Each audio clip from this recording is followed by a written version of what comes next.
50 years. You know? mind yourself. Yeah. And, wow.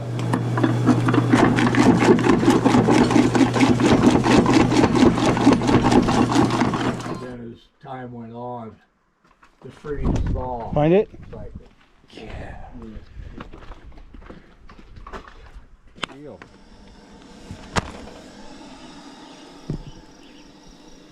What good deal? Jack, say hi to the people. How you doing, everyone? Welcome to a new expedition with Dirt Roads and Outback Jack. There you go. So we got one heck of a lineup here, but we're going to get into that. We are in a historic area of, well, central Montana, let's call it. And it's just rich in history. So You actually can't get more central Montana than we are right now. we literally are on the middle of the map. If you watched our last content, Devil's Canyon, we're more so in the western area.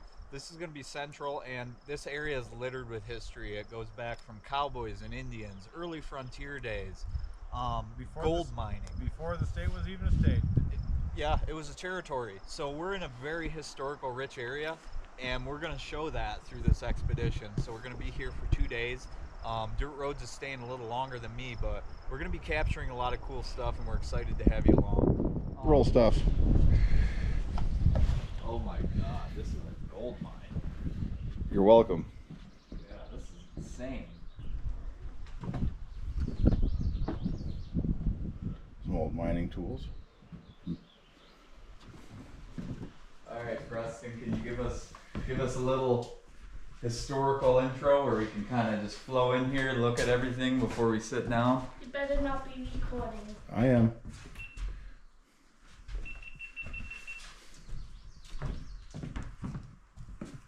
Hopefully you didn't catch my face on there because I don't want to be on camera.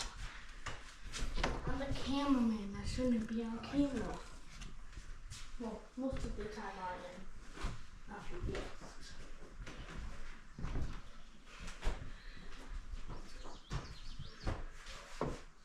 This was the saloon of Maiden, Montana. This is where the miners would come to blow off their steam and tell their stories of underground work and complain about their bosses and chase women. Which is really beautiful. That's how big the town was in 1887. Cabin here. Just the history of the area, just gorgeous. And it's beautiful what we got. So Old miners, we have yeah. Russell and modern day Maiden camp. Railroad. I just spent the last 2 years helping this old boy edit this book. Nice. What's going on here? Yeah, so we finally got it done. So I just got this the other day, so this is like the first time I've been reading this without editing. Ended up in Billings and was told that, well, there's some mining activity up in Maiden. Wow. So he walked with a freighter with a load of wood to Lewistown. Okay. And you know, I mean, I'm sure that meant, okay, you're coming along. That means you're gonna help get wood for when we camp at night and stuff. But then he came up here to Maiden and went to work in the mines. And how long ago was it, you think? 1895. 1895, a little bit after statehood. And you've been up Yeah. here yourself since. Well, yeah. That's what the town looked like in 1887. Holy cow, look In at this. 1880. That says 86, but I'm always Yeah. correcting things. Okay. Okay. You're never done with history. History Okay. is An elusive creature. weaving things together. Because the books sometimes don't give us the full story. No. Or what a lot of books give you Yeah. is BS. Yeah. Because Personal perspective. people don't check your facts. And you know this area like the back of your hand. You know every trail, every area. Yeah, I've learned it, and I've mined here for 50 years. You You know? mind yourself. Yeah, and Wow. I kind of was always interested in the history Yeah. of Maiden and other towns around here, and the mines, especially working in the mines. Yeah. And then I also do a lot of railroad history, like I was telling you guys before. And I see this is just beautiful that you put this Yeah. together. This is authentic. A lot of this Yeah, is this was- authentic in areas, right? This was built in 1905. 1905. That's because in August 15th of 1905, a big fire swept through the business part of Maiden, and it took out 37 buildings that consisted of pretty much this. So where are we standing right now, Jerry? Right there. Reference. Right. Oh, okay. So check this out, okay? Yeah. That's what is now my house, okay? Okay. Oh, okay. And this building wasn't here, okay? And it sits about right here. Actually, they tore down another building and built this one here. Because after that fire of 1905, a half a dozen businesses rebuilt. And Tom Carr, who lost his saloon over on Main Street, he built this in 1905. And he operated until 1918. This is actually the back bar of this place. And that ledger book up there goes from the early 1900s to like 1918. And boy, it's getting slim. No Oh kidding. yeah, you go No through the kidding. last few pages of that. Is this Gross rebuilt in- too? Or is this authentic? Well, that was the bar. That was here? Yeah. Oh, no It was kidding. stored in another building. Okay. Because the there's a original- lot more to this story about this building, but Yeah. this was stored in another building. And anyway, my brother, he owns this now, so he had this refinished and they put it in here. Yeah, that's amazing. This is amazing. This is awesome. This is what when I go to these ghost towns, I look for something like this, and you can never find them. You're doing everyone a service. This is like It's a beautiful thing. this is a Bannock quality Yes. building, Yes, but more interactive. and it is. Like It is. because you got all the history just laid out in front of you. And this Literature. needs to be protected, and I'm so I have so much respect for you that you keep it, because this history is dying out, and it offers so much educational value and just pure spirit of the land Oh yeah. that people are forgetting about, and it needs to be preserved. Well, and and with this is modern technology, people forget how hard it was Oh back man. in these days. they do. People And, forget. People have no concept. No, oh no. And a lot of people think, that you had a higher chance of being killed by a gunfight or Native American. No, you had a cough was more deadly than a bullet. Absolutely. Disease. Do you have time to maybe sit down and just go over how you grew up? Like how you Yeah. grew up in the area? Yeah. That'd be awesome. So you were born out here in this area? No, born in Lewistown. Born in Lewistown, okay. Yes, but my grandparents lived up here. So my grandparents lived up here and raised their 3 daughters here. The oldest was my mother, Selma. So anyway, Selma and Red Hanley, my father, Red Hanley, locomotive engineer, they're good Catholics. So they had Kay, Mark, Susan, Jerry, Barbara, Beth, Pat, Lorianne, Nancy, Eddie, and Ron. Okay, so I was 4th from the top. So when the younger ones were being born, we were up here staying with my grandparents. Electricity didn't get here till 52. I was 4 or 5 years old. So, and they never had indoor plumbing or toilet. So you had outhouse. Yeah, so, yep, that's what it was. How was that in the winter? Was that a dreadful thing to have to wake up? In the middle of the night, you could always use the slop jar. Because you get How big are your drifts out here? How big? Oh, Jesus. Every winter, what do you get? Oh, I get, drifting up here is absolutely amazing. Yeah. There's been winters when I could walk on the roof of every building in Maiden, walk up a snowdrift. I got pictures of that, my place over there. Yeah. I mean, It's like fairy tale-esque almost. Just Oh, just yeah. in this, It's a home glue. yeah. So anyway, us kids, and we spent our childhood, our summers up here. Yeah. Yep. And Dad would he mine too? What's that? Would he mine or sleuth or anything up here? My grandpa? Your pops, your old man, whatever you spent. Well, my father was a locomotive engineer. Okay. My mother's father, George Wiglander, was a miner Okay. that came here in 1895. came to Maiden in 1895, spent his life here. Mine. Was the fort still active during that time, or was it still No. around? Fort McGinnis, Yeah. which, by the way, if you're ever interested in Fort McGinnis, Yeah. you let me know.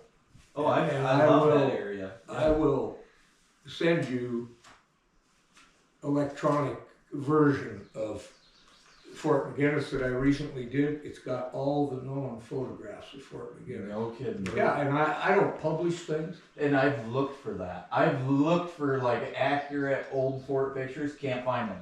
Can't Oh, find them. well, this deal here, you guys, you'll have to give me your email address. Yeah. Absolutely. That's amazing. So I don't publish. Yeah. I'll take that back. So I co-authored this book with a friend of mine. He's gone now. Yogo's that. Yeah, so I co-authored that, and edited this guy's book. Did a lot of story in this, my drawings in this And book. As a matter of book fact, are does this these look published? familiar? Does it look familiar? That's where we're sitting. Yeah, Are these published, sir? yeah. Yeah. Well, let's get this on camera. If someone can buy copies of this, Yeah. a collection of Central Montana stories by local historian John A. Foster, and this is just local history here. And this Oh, it's is great. this is edited and published by you. I helped edit it for the widow. Yeah. Okay. John died in his deathbed wish because he wrote articles every Christmas edition for like 40 years. Yeah. His local history is really good. Yeah. And he wanted them published, and that was his deathbed death. And you followed through with it. Well, the widow got a hold of me, and I said, yeah. Absolutely. So then I helped edit it, which was a big job. Yeah. But then he wanted some of my sketches on this book. So this is one that I did in 1972, sat right out here and drew this assay office. This was all, it wasn't like this, it was my grandfather's assay office and still full of all that stuff. He was long gone. Yeah. And then others of my drawings ended up in there. Yeah, That's amazing. yeah. That's amazing. And you've just been maintaining this history of this land since. Well, my folks, what happened in this building, like we were talking, this wasn't built till 1905 by Tom Carr, Okay. spelled Kerr. Yeah. Tom Carr came here in 81 or 82, Okay. prospector, and then saloon owner, and he had at least 3 different joints here. Okay. One of them was named the Shamrock, not this. Okay. This was the Tom Carr saloon. Well, one of them was named the Shamrock, and we have a medallion good for 1 free drink. Yeah. Shamrock Saloon, Maiden, Montana, Thomas Carr, proprietor, 1 free drink. Yeah. So my brother then had this sign made once we had to re-side this thing a while ago, so he had that sign made. That's why it says Shamrock. But it was always known as the Tom Carr Saloon. Yeah. And he operated it until 1918 and boarded it up and left. Always intending to come back. He owned this and he owned the building behind here, which was his house. So he boarded it up. Different people wanted to rent it from him, but he never would. He was going to come back. But then Mrs. Anna White, this kind old lady right there, Mm-hmm. she came here in 1883 with the McAdows, who owned the Spotted Horse Mine. She was a cook and all that. They were kind of well-to-do people. So she had stores in different places over the years and restaurants. And sometime in the early 1900s, she refurbished some office buildings across the road and turned that into her boarding house and restaurant. No kidding. And operated that until 1927 when it burned. Oh. So then she moved into here. And I knew a guy, he's gone now, Russell Tattywall, when he was a kid, he remembered this because she died in the mid-30s. But he remembered she was in here and it was still all the saloon, you know? The cash register, all that stuff was still here. And it was because it was boarded up. It was preserved, right? Yep. And she lived in here till she died in 33 or so. And then my grandfather, who lost his assay office in the same fire that burned her hotel, he eventually, after sometime in the probably mid-1930s after she died, Tom Carr wasn't coming back. I think he might have been gone, and my grandfather moved his assay office in here. Okay. In his assay office. So when I was a kid, we'd come in here when Grandpa was down here assaying. And this place was, well, there was right here, had a huge assay furnace right here. Really? It will get up to 2,000 degrees. To assay, we know what assaying is? Yep. For determining how much gold and silver or other metals we got. So anyway, Ounces and there per was no ton. electricity up here. Yeah. So this was your lighting, and for this compressed white gas, you pump it up, and that's how that was fired. And come in here, it'd be hotter than hell in the summer, and this thing would be roaring away, and there's long benches with all this And stuff. you were present for it. Oh yeah, Yeah, in the back shed was this little crusher. This right here, was this ever in operation? No, that's just a a modern showpiece? day. Is it? Yeah. Okay. Yeah. That's cool. So, interesting about his assaying, this would have been Tom Carr's office. This is original. But these benches right here, this is where my grandfather had his scales for weighing what he was going to assay. Is this authentic right here? Oh yes. And the other big one was here. That was for weighing the minute little beads. You notice the timbers? Yeah. So you got to think about this. You can't have this when you're trying to weigh beads. You can't have the wind shaking this building. Yeah. Those went down into the ground Oh, to did make really? this stable. Yeah. Did it really? For weighing them beads. So Because the table's stronger than the building. You're weighing beads depending on how much gold you got that are smaller than that. Well, it's just like on the Cerro Gordo mine when they're assaying up all that the PGMs that they're pulling out of the ground, and they get the little beads after they're using borax and all that stuff, and to do the assay. Yeah, that they. Where was this at? Sierra Gordo in California, Southern California. Oh. A big silver mine. Oh, yeah. You said you have a mine, Yeah. and is there like equipment around it? And there's, we won't It's- film to the location, but once we get there, we will. Yeah. It'll be It's on. inactive right now. But Is yeah, it? I mean, I've. Can If we take a look? you know anybody who wants to buy mining gear, I got a whole Do you? assortment for sale. Do you really? Yeah.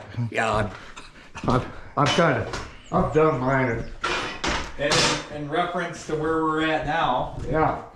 how do we get there? Are you gonna go up with us? Oh, absolutely. Go right up Warm Springs Gulch. Go right up here. So now, if I remember right, if I remember my history right, Giltage. Oh, that's it. Yeah. So we're here, Yeah, we're about here. Yeah. and that's the mine. You have the old mine. You have the Yeah. original claim. McGinnis Mine. I own it. That's beautiful. That's amazing. Yeah. So if I remember my history right, Giltage was the first town to use arsenic No, cyanide. or cyanide, was it? All right. Giltage was the second cyanide plant in the United States of America. Was it really? Yeah. First, Okay. I thought it was first in America to use it for the leaching. Second. Second, okay. Right now, you can find accounts. I think John said first, and in my edits I edited in parentheses. I said the second because I've chased this down because accuracy is key. Yeah. Right. So I chased this down. Mercury, Utah was first. Yeah, it was kind of debatable whether because it was like within months of each other. If I Yeah, remember right. I chased it down. It was very debatable. It was like either Utah or Montana, which was the first to use that for the leaching process. And if I remember right, that Maiden followed suit with that really quickly. Oh shit! As soon as Giltage started. This worked good. When did Well, this we actually needed some of it. The Landusky-Zortman fiasco yeah. really brought things to a head. Yeah, But, so in the he basically destroyed all that. 70s and 80s, it started getting tighter. Then in the 90s and now in the 2000s, You know, yeah. So it's just more. If I remember my history right, it was in '94. Bill Clinton put a hold on any new patented mining claims to be private, and I think that hold is still. Yeah, it is moratorium on moratorium. patenting. So no new patent claims. Yeah, you cannot make any more new private claims. Right, and those, you're correct. So they're on BLM land on located ground. That silver bullion is patent. Yep, and it's incredibly expensive to do that because you have to have like a full. If I remember correctly, you have to have like a full mineral assay or survey done. Exactly. And Oh boy, it's let's get grounded. This is Gold Hill. Yeah. Okay, that's the mass of Gold Hill. Okay. This is the McGinnis mine here. The same vein that they mined on the McGinnis goes around the mountain, and the Spotted Horse, where you were, is about over here, and there's a concrete dam there. Yes. Right. Yes. Okay, that was a tailings dam. And then up here was the Cumberland mine that was a later discovery, but worked and produced. So these three mines, the McGinnis and the Spotted Horse and the Cumberland, if you put them all together, would make up about 6 miles of underground workings and produce collectively about 400,000 ounces of gold. That's quite the load. Yeah. So now the road that we came down, coming from Giltage, that would be in that canyon right there. That would be that road. And as you go up here, that little divide is right here, and then there's a road that goes in there, and that road would eventually take you up to Ployars, the mine, which never produced, it was never a mine, up on top of Gold Hill. And that's where Dale made the mess and where he had all the dogs. But yeah, so you came up Maiden Canyon, past the dam, past the little entry into my place, where you go up to my gate, and you drive up, and you came around and came down Cambric Gulch. Yeah.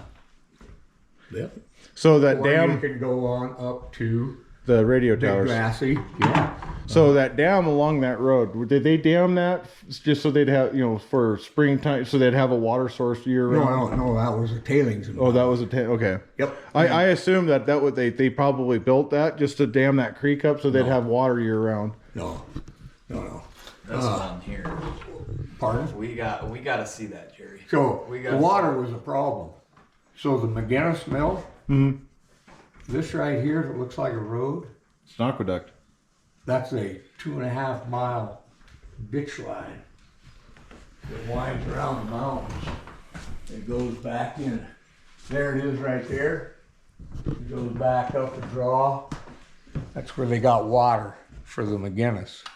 And what do you think happens to a low flow ditch line in the winter? Freezes. It's froze. So water was a problem for these mines. Spotted Horse got down deep enough to where it encountered enough water that they had to pump, okay? So they have a pump up there. Well, in the old days, how do you run a pump? Steam pressure. Oh, Steam. okay. Okay. So it didn't produce enough water for the boiler, okay, and to run the mill. So you had to get water to run the boiler to make steam to run the steam pump to pump out a little bit of water.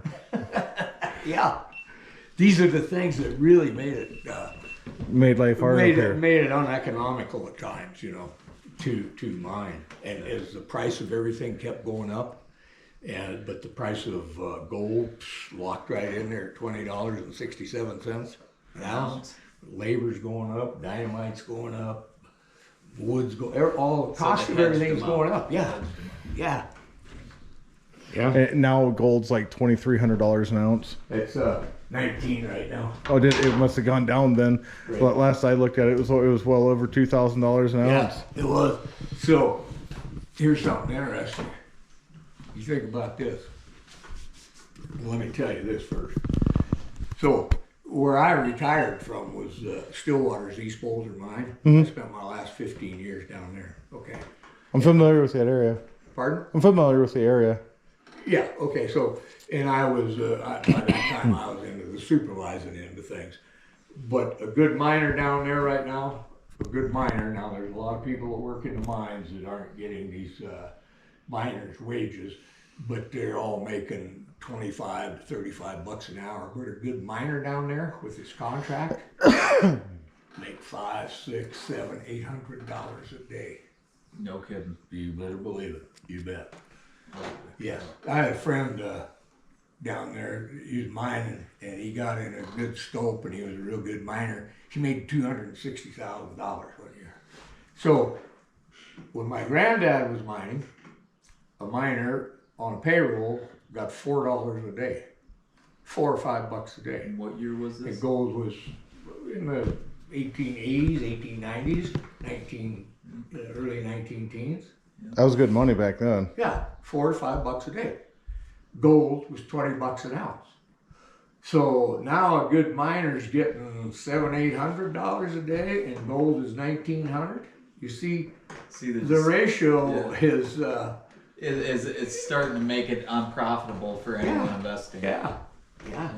Real Tricky business. Yeah, well, and that's the funny thing about like the PGMs is everybody wants them right now because of catalytic converters and these goddamn electric car batteries. Yep. The Stillwater mine is making money. The PGMs right now that the Stillwater mine is producing, they're making more money off of that than what an ounce of gold is going for. In fact, they contract. This is documented. So they'd been up Yogo Creek because there was a gold strike up there in 1878 and 1879. So they'd been up there prospecting, and it was getting towards fall time to go someplace spend the winter. So they were headed for Junction City down on the Yellowstone, which was quite a camp where Custer, Montana is now. That's where a lot of buffalo hunters and people spent their winters and prospectors.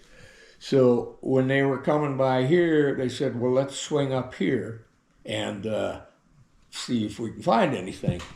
And they actually, their discovery was about right here. And there was 3 of them. And this So was there's just no a quick town, survey. of course. This was a quick survey, right? Because the winter was coming in. Yeah. And We got to get going. Yeah. So anyway, they dig a 10-foot deep placer shaft, and apparently had about a third of a mustard jar full when they did it. But only 2 of them go up there and dig, and one of them had to stay because they camped down in what was then my grandparents' front yard. That's where they set their little camp up for this couple-day deal. One of them had to stay down there to keep the Indians out of their gear. Not the Indians shooting arrows at them, but man, there go your frying pan, your saddles and stuff. Yeah. But around that time, like when the Alder Gulch was found, that the natives they'd rather rob you than kill you. Exactly. So these guys, they actually thought, we got the new El Dorado. And then a snowstorm hit, an early fall snowstorm. Indian trouble. They said, let's get the hell out of here. Let's go to Junction City. Mum's the word. Those 3 guys spent the winter. What were the names again? Skookum Joe Anderson, Davy Jones, and the 3rd guy I'm not sure about, Charlie Bessie, I believe. But anyway, so they go to Junction City, and over the winter, they put together 7 other trusted individuals. Everybody kept their mouth shut. Come January, they got the word going around that we're bored, we're stir crazy. We're gonna go out and see if we can get some buffalo or some wolves.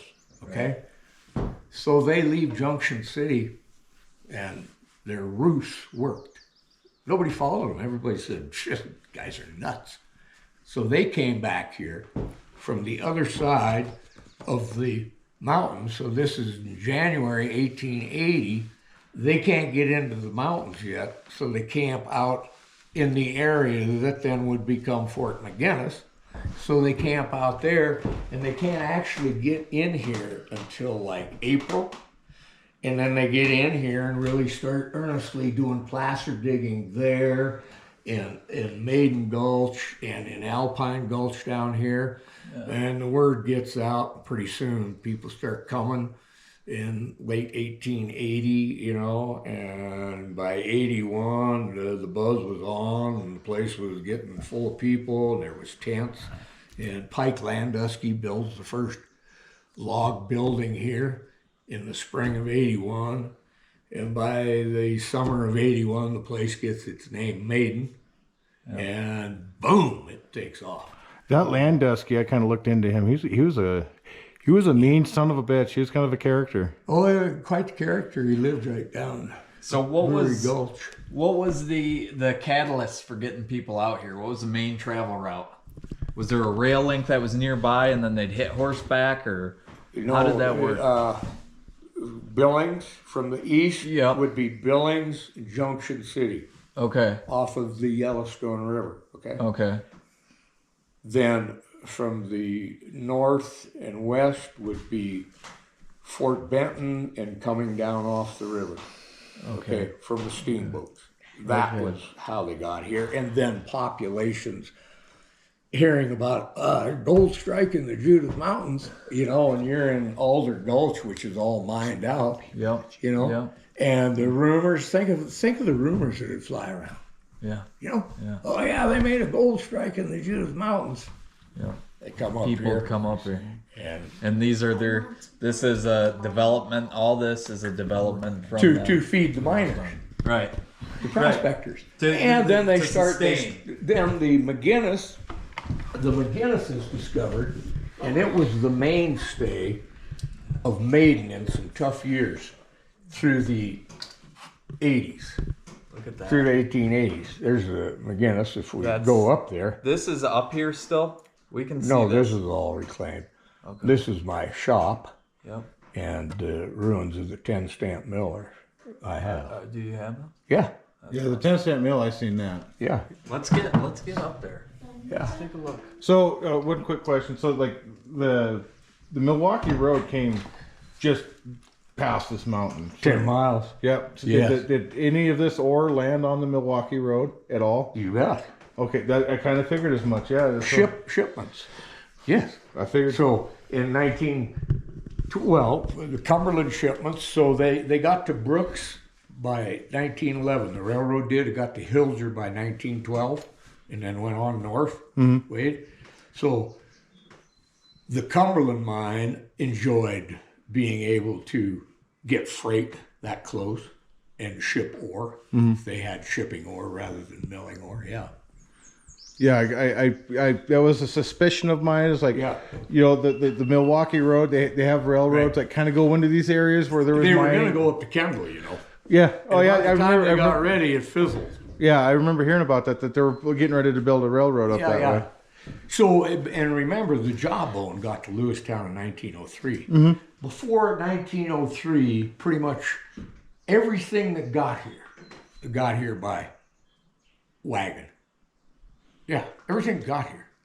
Yeah, that job. I took him back into Montana Canyon back there, where the Jawbone goes along 16 Yeah. Mile, and I'd love to go in there. we couldn't get back where the Eagle's Nest was because it's all private. And then, where I can't remember the name of that little town that was up there. That's the guy's farm now. Yeah. But yeah, I was telling him, like, the only way you're gonna see that now is if you fly a drone back there. You guys gotta. The Eagle's Nest is absolutely beautiful country back in there. And that's an awesome canyon. My dad wrote a hell of a story about railroading through there. Yeah, you guys sign a book. Gotta have it.